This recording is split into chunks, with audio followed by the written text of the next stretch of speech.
আমি তো আপনাকে কখনোই ক্ষমা করতে পারবো না। হ্যাঁ বন্ধুরা, শ্যামলীকে এটাই বলল অনিকেত। তো বিস্তারিত জানতে হলে ভিডিওতে লাইক দিয়ে পুরো ভিডিওটি দেখতে থাকুন। কোন গোপনে মন বেশিছে সিরিয়ালের আজকের নতুন এই আপডেটে দেখা যাবে অবশেষে চন্দ্রশীষ আর শ্যামলীর বিয়েটা হয়েই গেল।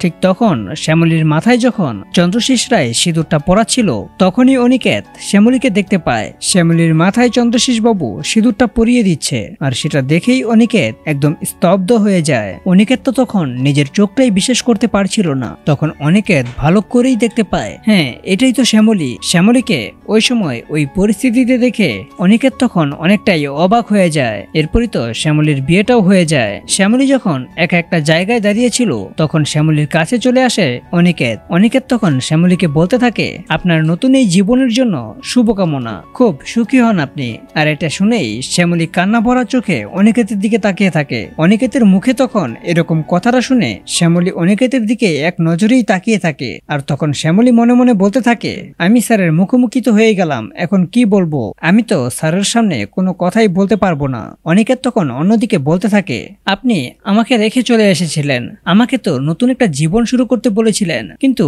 দেখেন আমি তো নতুন জীবন শুরু করিনি আর করতে পারবো না, কারণ আমি তো আপনাকে ছাড়া আর কাউকেই মেনে নিতে পারিনি আর পারবো না। কিন্তু আপনি তো দেখছি দিব্যি অন্য কারোর সাথে জীবন শুরু করে দিয়েছেন। আপনাকে নতুন এই জীবনে অনেক অনেক অভিনন্দন ও শুভকামনা, আপনারা অনেক সুখী হন। আর এটা বলেই চোখটা মুছতে মুছতে অনিকেত সেখান থেকে চলে যায়। তো বন্ধুরা, এরকমটাই দেখা যাবে কোন গোপনে মন বেসেছে ধারাবাহিকের নতুন আপডেটে। তো বন্ধুরা, এই আপডেটটি আপনাদের কাছে কেমন লেগেছে তা কমেন্টে লিখে যান। আর এরকম নিত্য নতুন সিরিয়ালের আপডেট পেতে এখনই চ্যানেলটা সাবস্ক্রাইব করুন।